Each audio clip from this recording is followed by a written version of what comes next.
Everyone who saw Thomas Campbell thought they were looking at a man who had beaten the odds. Designer clothes, expensive holidays, a confident smile, and the kind of presence that suggested control. From the outside, his life looked polished, successful, and untouchable. But what most people didn't see was how fragile that image really was, or how quickly a life built on secrets, power, and trust could collapse when the wrong person decided to turn against him.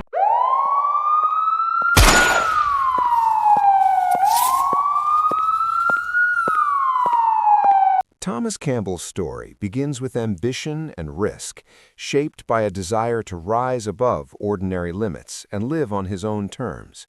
He was known for enjoying the rewards of success openly, never hiding the lifestyle that came with his wealth.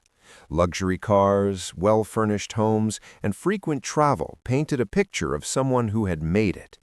Yet behind that image existed a complicated reality, one where money did not come without consequences and where trust was both a necessity and a weakness. Those close to Thomas understood that his lifestyle depended on maintaining control over relationships, reputation, and information. In his world, perception mattered just as much as reality, and appearing strong was often more important than being safe. Over time, this balancing act began to strain the relationships around him, particularly within his personal life. His marriage to Colleen Campbell was once seen as part of his stable foundation, a partnership that supported his rise and reinforced his image of success. But as pressure mounted and trust eroded, that foundation began to crack. The relationship shifted from unity to conflict, shaped by resentment, jealousy, and unresolved disputes that never fully disappeared. Even after their separation, Thomas continued to believe that familiarity equaled safety. He assumed that shared history meant loyalty, and that assumption would later prove costly.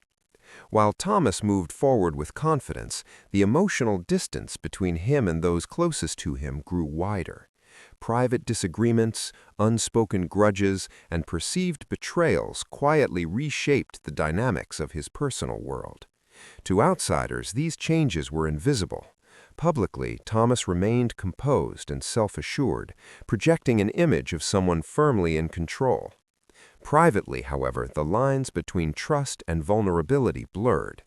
His social circle included people drawn by loyalty, fear, or opportunity, and navigating those relationships required constant judgment.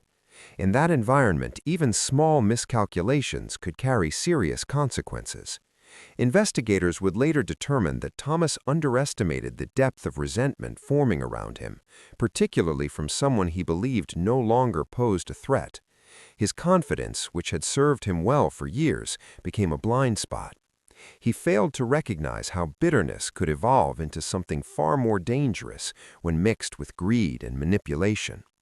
The life Thomas lived demanded awareness, caution, and emotional distance, yet he allowed familiarity to override instinct. He continued routines that felt safe because they were familiar, not because they were secure.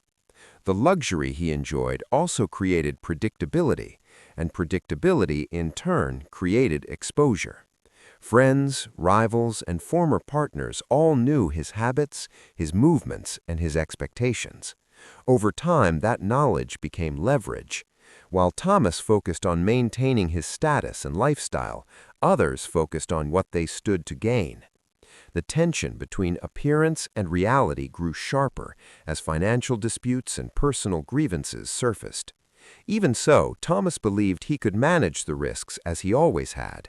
He trusted that his reputation alone was enough to deter threats, and that those closest to him would never cross a line that could not be undone. That belief shaped his final decisions, including who he allowed into his space and who he continued to trust despite warning signs. What makes Thomas Campbell's story particularly unsettling is not just the outcome, but how ordinary the warning signs appeared at the time. Arguments that seemed manageable, relationships that felt familiar, and routines that offered comfort all combined to create a false sense of security. In hindsight, those elements formed the conditions for betrayal. His life demonstrates how power and confidence can slowly isolate a person, making them less receptive to caution and more reliant on assumptions. Thomas lived in a world where loyalty was expected, not questioned, and where emotional ties were assumed to outweigh personal ambition. That assumption would prove to be his greatest misjudgment. As investigators later revealed, the path toward his death was not sudden or impulsive. It was shaped by choices, relationships, and unchecked resentments that built over time. Thomas did not see himself as vulnerable because vulnerability did not fit the identity he had constructed. He believed he was in control, even as control quietly slipped away. His story serves as a reminder that danger does not always announce itself loudly. Sometimes it hides behind familiarity, shared history, and misplaced trust. By the time the truth surfaced, it was clear that the life Thomas Campbell had built, admired by many and envied by others, was also the very thing that made him exposed. His double life, divided between public confidence and private conflict, set the stage for a betrayal that would shock his community and leave lasting questions about loyalty, power, and the cost of underestimating those closest to you. And as those questions lingered, the focus naturally shifted toward the relationship that sat at the center of Thomas Campbell's personal life, a relationship that had once symbolized stability but slowly transformed into a source of tension and resentment. Thomas and Colleen Campbell were not always defined by conflict. In the early years, their partnership appeared functional, even supportive, built on shared ambition and a desire to project success. Colleen was present during Thomas's rise, witnessing both the rewards and the pressures that came with his lifestyle. To outsiders, they looked like a couple who had adapted to an unconventional life and found a way to make it work. But behind closed doors, the reality was far more complicated. As Thomas's world expanded, so did the emotional distance between them. Long absences, secrecy, and mistrust gradually eroded the sense of partnership they once shared. Arguments became more frequent, and unresolved issues were left to fester rather than being addressed openly. What had once been mutual dependence slowly shifted into suspicion and emotional withdrawal. When the relationship eventually broke down, it did not end cleanly. Separation did not bring closure, and instead of distance easing tensions, it intensified them. Lingering financial disputes, unresolved emotions, and a sense of grievance remained, quietly reshaping how both viewed each other. Thomas believed that despite the separation, a line still existed that would never be crossed. He assumed that shared history, family ties, and familiarity created a boundary that resentment could not override. Colleen, however, was navigating her own perspective, one shaped by perceived betrayals, loss of status, and a growing sense of injustice. Publicly, she maintained an image of composure, presenting herself as someone who had moved on. Privately, investigators would later suggest, frustration and bitterness continued to build. The breakdown of trust between them did not unfold in dramatic confrontations, but through subtle shifts in behavior and communication. Conversations became transactional rather than personal, marked by calculation instead of care. Thomas continued to believe that maintaining civility was enough to ensure safety, failing to recognize that emotional detachment can sometimes mask deeper intent. His confidence in managing people, which had served him well in business, did not translate effectively into navigating the emotional complexities of a failed marriage. He underestimated how deeply personal grievances can motivate action when combined with opportunity. Colleen, meanwhile, occupied a unique position. As someone who knew Thomas intimately, she understood his routines, habits, and expectations. That familiarity gave her insight into his world that few others possessed. Where outsiders saw confidence and control, she saw predictability and vulnerability. Investigators would later note that this knowledge played a critical role in how events unfolded. The dynamic between them became one where public appearances and private realities sharply diverged. To friends and acquaintances, interactions appeared civil, even cooperative at times. There were no obvious signs of imminent danger, no dramatic public breakdowns that suggested how far resentment had grown. This outward normalcy made it easier for Thomas to maintain his assumptions and harder for anyone else to intervene or question the situation. The emotional environment surrounding their relationship became defined by silence rather than confrontation. Issues were not resolved, they were simply ignored or postponed, allowing resentment to deepen quietly. Financial matters added another layer of complexity. Disputes over money, assets, and control intensified feelings of mistrust.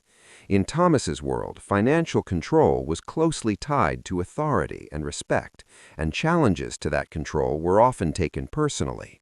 For Colleen, financial disputes represented more than money. They symbolized loss, imbalance, and perceived betrayal.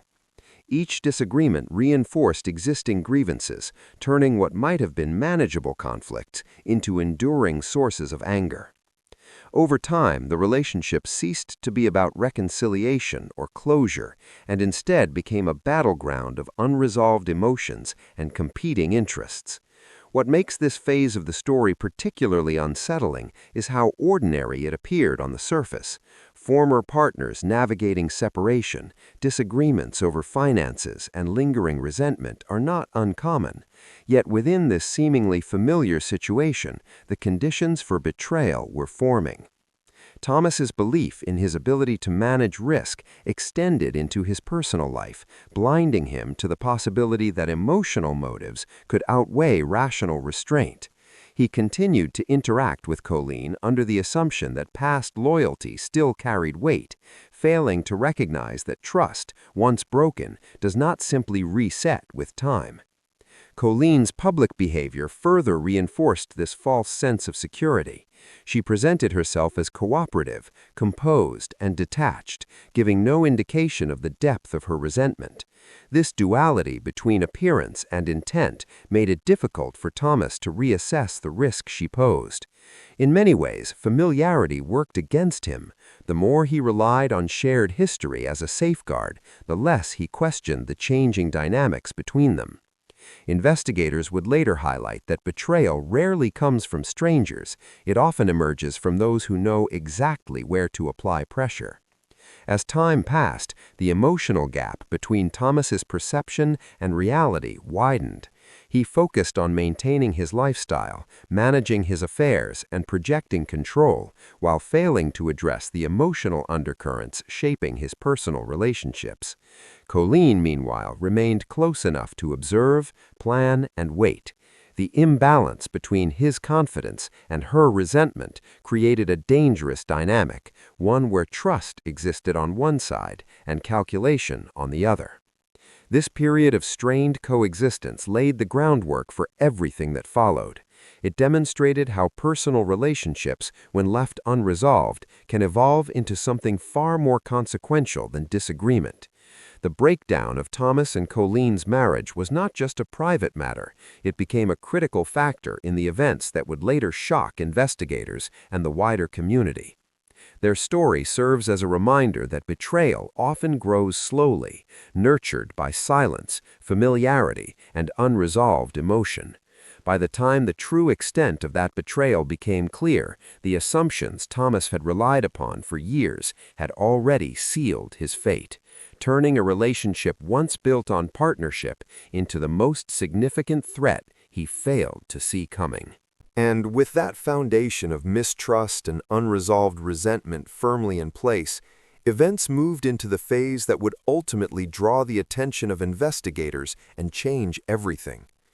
When Thomas Campbell was found dead in his home, the initial shock rippled through his community, not only because of who he was, but because of how completely the sense of control surrounding his life appeared to vanish overnight. For those who knew him, it felt sudden and confusing. Yet for investigators, the scene immediately suggested that this was not a random incident.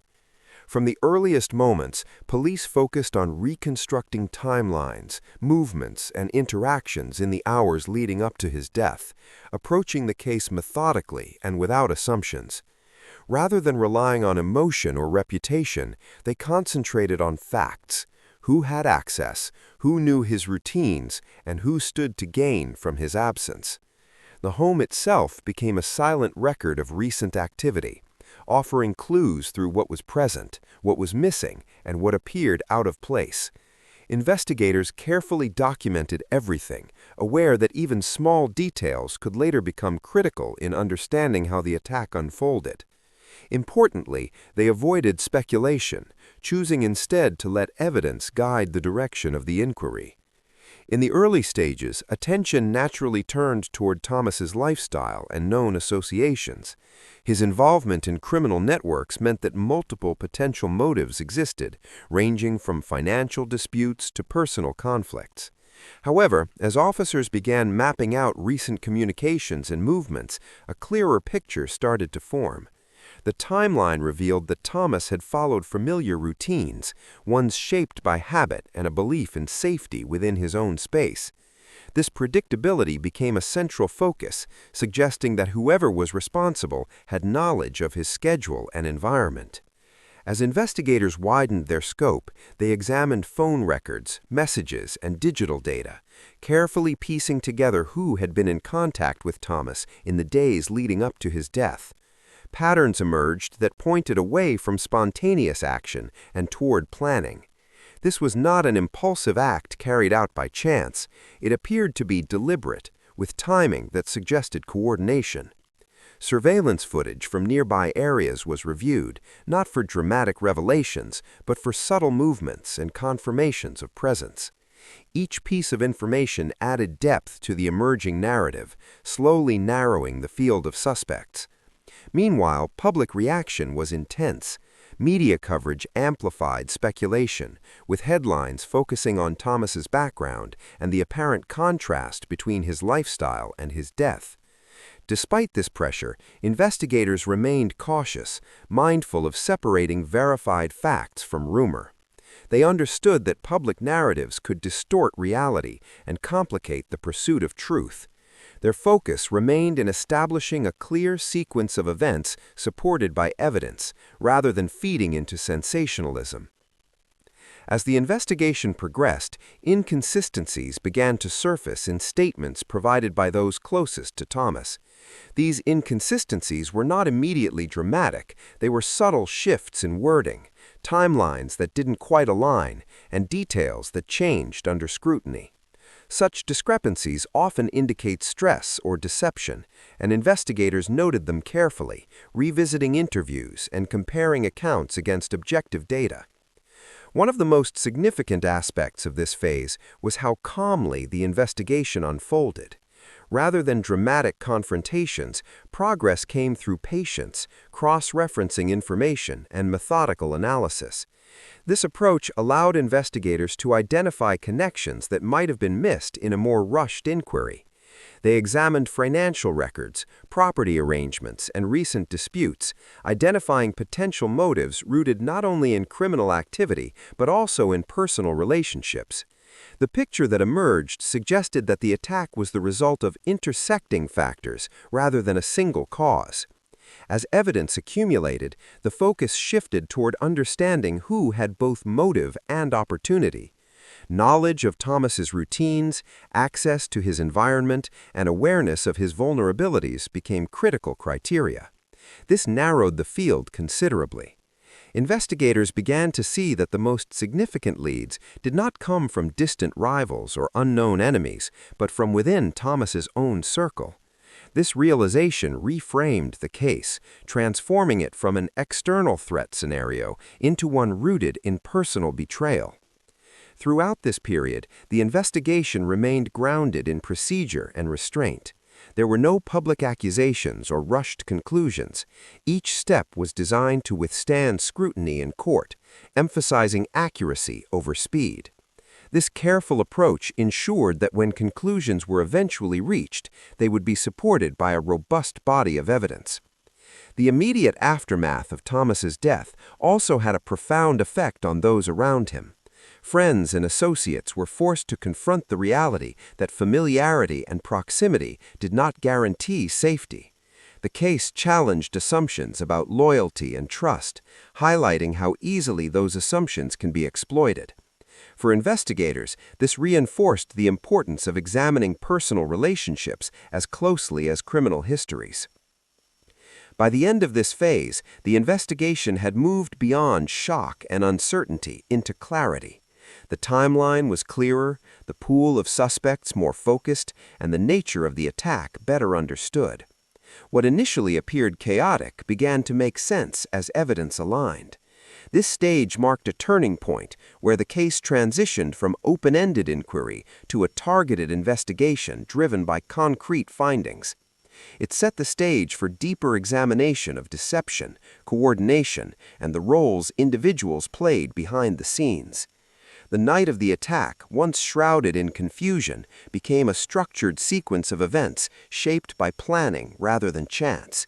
And as investigators prepared to take the next steps, it became increasingly clear that the most revealing truths were still to come, hidden not in distant criminal networks, but within the stories and actions of those who had stood closest to Thomas Campbell all along.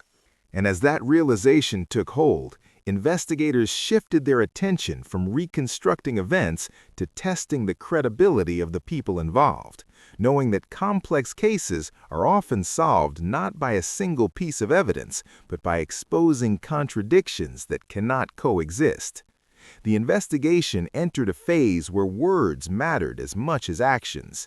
Statements were revisited, timelines were re-examined, and every interaction surrounding Thomas Campbell was scrutinized with fresh perspective.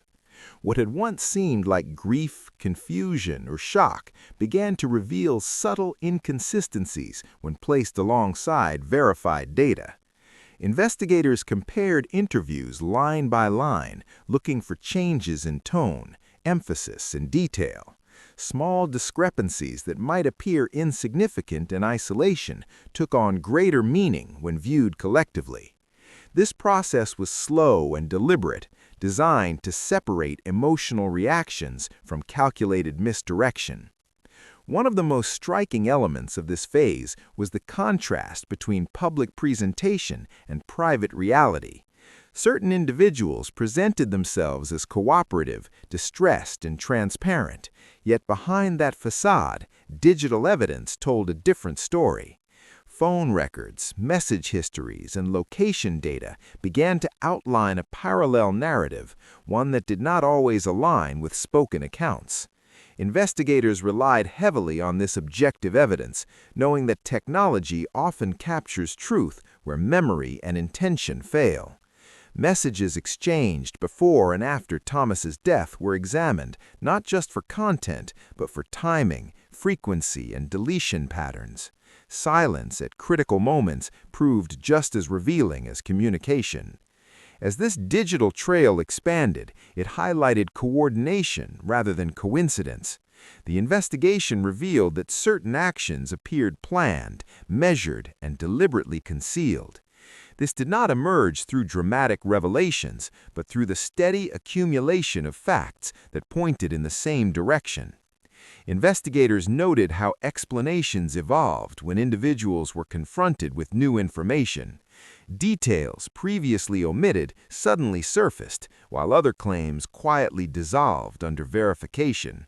These shifts were documented carefully, not as proof on their own, but as indicators of credibility.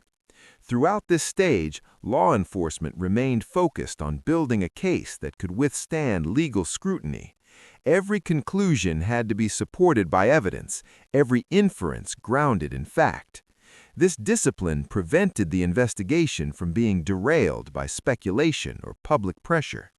Meanwhile, the media continued to follow the case closely, often framing it as a story of betrayal and deception. Investigators, however, resisted simplifying the narrative. They understood that the truth was more complex, involving layers of motivation, opportunity, and manipulation. One of the most revealing developments came from mapping relationships rather than individuals. By charting how people interacted with one another, investigators could see patterns of influence and dependency. Certain figures emerged not as direct actors, but as facilitators, people who connected others, shared information, or enabled access. This network-based approach allowed investigators to understand how the plot unfolded without relying on assumptions about dominance or hierarchy. It became clear that deception did not operate in isolation. It required coordination, trust, and shared intent. As pressure increased, some individuals began to distance themselves from earlier statements, attempting to minimize involvement or redefine their roles.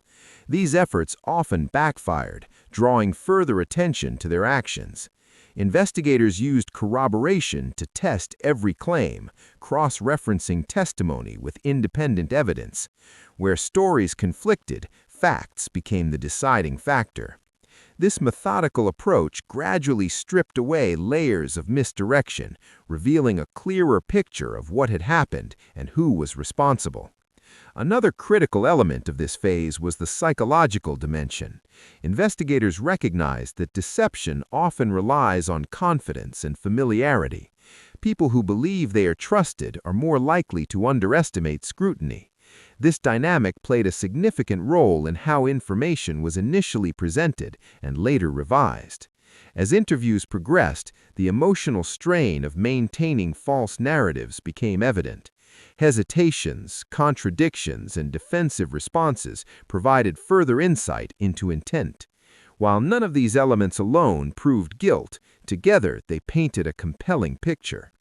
The investigation also benefited from collaboration between different units and specialists. Analysts, forensic experts, and digital investigators worked together to ensure that every aspect of the case was examined thoroughly. This collaboration allowed for a more comprehensive understanding of the evidence and reduced the likelihood of oversight. Each finding was reviewed, challenged, and confirmed before being incorporated into the broader case. By this stage, the investigation had moved well beyond uncertainty. The pieces were coming together, forming a narrative supported by evidence rather than assumption. Investigators could see how deception had been used to delay suspicion, how trust had been exploited, and how planning had been disguised as normal behavior. The contrast between what was shown publicly and what was uncovered privately became impossible to ignore. This phase marked the unraveling of the plot, not through dramatic confrontation, but through persistence and precision. It demonstrated how lies, no matter how carefully constructed, struggle to survive sustained scrutiny. As investigators prepared to present their findings, it became clear that the case was no longer about unanswered questions, but about accountability. The groundwork had been laid for the next stage, where evidence would be tested openly and decisions would carry lasting consequences. The quiet dismantling of deception had brought the investigation to a point of clarity, setting the stage for revelations that would soon move from interview rooms into the courtroom, where truth would be measured not by narrative, but by proof. And when the case finally moved into the courtroom, the focus shifted from investigation to accountability, from quiet analysis to public examination. What had been carefully assembled through months of interviews, data review, and corroboration was now laid out in a structured narrative designed to be understood not just by legal professionals, but by a jury tasked with weighing truth against deception. The courtroom became the place where appearances could no longer protect anyone, where statements were tested under oath, and where evidence spoke louder than emotion.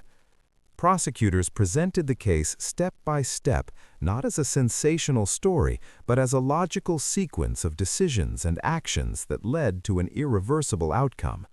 Timelines were reconstructed, communications were read aloud, and relationships were explained in context, allowing the jury to see how personal betrayal intersected with calculated planning. The contrast between public behavior and private actions became central to the proceedings. What had once appeared as grief and shock was now examined through the lens of evidence, revealing inconsistencies that could no longer be explained away.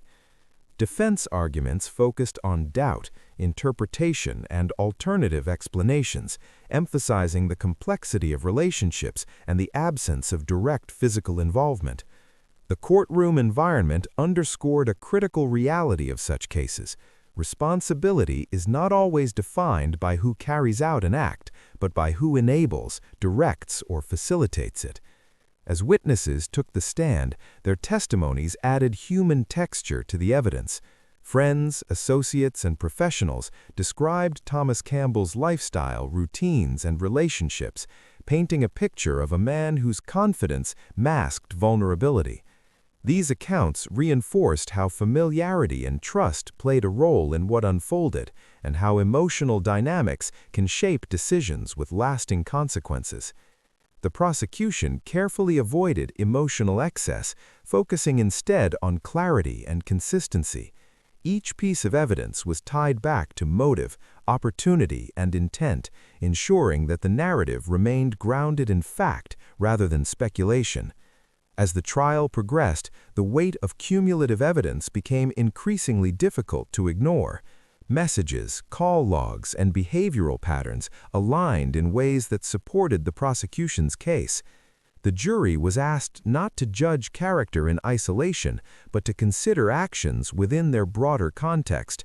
This distinction proved crucial as it allowed the case to remain focused on accountability rather than reputation. The verdict, when it came, reflected the jury's assessment of that evidence. It marked the point where private decisions became public consequences and where deception met legal judgment. Sentencing followed, bringing a formal conclusion to the legal process, but not to the broader impact of the case. The sentences handed down were designed to reflect responsibility, deterrence, and the seriousness of the outcome, emphasizing that planning and facilitation carry consequences as significant as direct action. For the families involved, the verdict offered a measure of closure, though not relief. The loss of Thomas Campbell left lasting emotional scars, and the trial served as a reminder that no legal outcome can fully repair the damage caused by betrayal and loss. For the wider community, the case prompted reflection on trust, relationships, and the hidden risks that can exist behind familiar faces. Media coverage of the verdict reinforced these themes, shifting from speculation to analysis of how the case unfolded and what lessons could be drawn. Beyond the courtroom, the case left a lasting legacy in how such crimes are understood. It highlighted the role of manipulation, emotional leverage, and planning in serious offenses, challenging the notion that danger always comes from the outside. The investigation and trial demonstrated how modern policing relies on patience, data, and collaboration rather than assumptions or force. It also showed how personal relationships, when poisoned by resentment and greed, can become powerful motivators with devastating outcomes. In the years following the trial, the story of Thomas Campbell continued to be referenced as a cautionary tale, not just about crime, but about misplaced trust and the consequences of underestimating emotional motives. It served as a reminder that power and confidence do not guarantee safety, and that the most significant threats can emerge from within one's own circle. The case also reinforced the importance of transparency and accountability in the justice system. By methodically presenting evidence and allowing it to be tested openly, the trial demonstrated how truth is established through process rather than perception. Each stage, from investigation to verdict, reflected a commitment to fairness and factual accuracy, even in a case charged with emotion and public interest. Ultimately, the courtroom revelations brought clarity to a story that had begun with shock and confusion. They transformed speculation into understanding and suspicion into proof. While the cartel-like structures and criminal context formed the backdrop, the heart of the case remained deeply personal. It was a story of how trust was exploited, how resentment was nurtured, and how decisions made quietly can lead to consequences that echo far beyond those directly involved. The legacy of the case lies not only in the sentences imposed, but in the lessons it offers about loyalty, accountability, and the hidden costs of betrayal. By the time the courtroom doors closed on the final day of proceedings, the narrative was complete. What remained was a sobering reminder that the path to tragedy is often paved not with sudden violence, but with gradual choices, unspoken grievances, and a failure to recognize danger when it appears in familiar form.